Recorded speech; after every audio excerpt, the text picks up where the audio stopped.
नाज़रीन आदाब तस्लीमात, आप देख रहे हैं उर्दू चैनल और मैं हूं आपका मेज़बान मोहतशम एहतशाम। उर्दू चैनल के खुसूसी प्रोग्राम में आपका खैर मकदम है।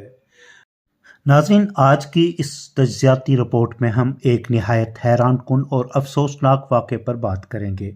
अफ़गानिस्तान का एक 13 साला लड़का हवाई जहाज़ की लैंडिंग गियर में छुप कर काबुल से दिल्ली पहुंच गया। ये वाक़ा न सिर्फ सिक्योरिटी इदारों के लिए सवालिया निशान है बल्कि इंसानी अलमिया भी करार दिया जा रहा है। खबर रसां एजेंसी के मुताबिक ये वाक़ा काम एयरलाइन की परवाज़ RQ4401 पर पेश आया जो काबुल से दिल्ली पहुंची। जहाज़ के अमले ने लैंडिंग के बाद एक कम उम्र लड़के को तैयारे के करीब चलते हुए देखा। फौरी तौर पर एयरपोर्ट सिक्योरिटी को इतला दी गई जिसने बच्चे को तहवील में ले लिया। इब्तदाई तफ्तीश के दौरान लड़के ने बताया कि उसका ताल्लुक अफ़गानिस्तान के सूबा कंदोज से है। इंडियन हुकाम ने इसकी शिनाख्त जाहिर नहीं की है और कुछ ही देर बाद इसे उसी फ्लाइट के ज़रिए वापस काबुल रवाना कर दिया गया। यह वाक़ा कई अहम सवालात को जन्म देता है। जहाज़ की लैंडिंग गियर तक रसाई कैसे मुमकिन हुई? यह हवाई अड्डे की सिक्योरिटी के निज़ाम पर बड़ा सवालिया निशान है। एक 13 साला बच्चा इतना बड़ा रिस्क क्यों ले?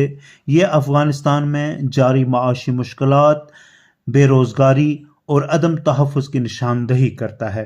आमतौर पर लैंडिंग गियर में छुपने वाले अफराद ज़्यादातर शदीद सर्दी और ऑक्सीजन की कमी से जान की बाजी हार जाते हैं। ये लड़का कैसे जिंदा पहुंचा, ये वाकई हैरान कुन है।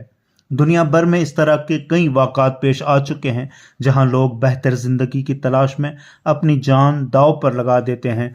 ज़्यादातर कोशिशें नाकाम रहती हैं और इंसानी लाशें एयरपोर्ट्स के करीब मिलती हैं।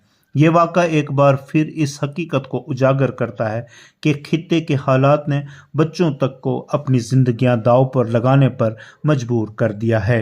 हुकूमतों और आलमी इदारों को चाहिए कि ऐसे वाक़ात को रोकने के लिए बेहतर इक़दामात करें और इन बच्चों को महफूज मुस्तक़बिल फराहम किया जाए। नाज़रीन, आप इस वाक़े को किस तरह से देखते हैं?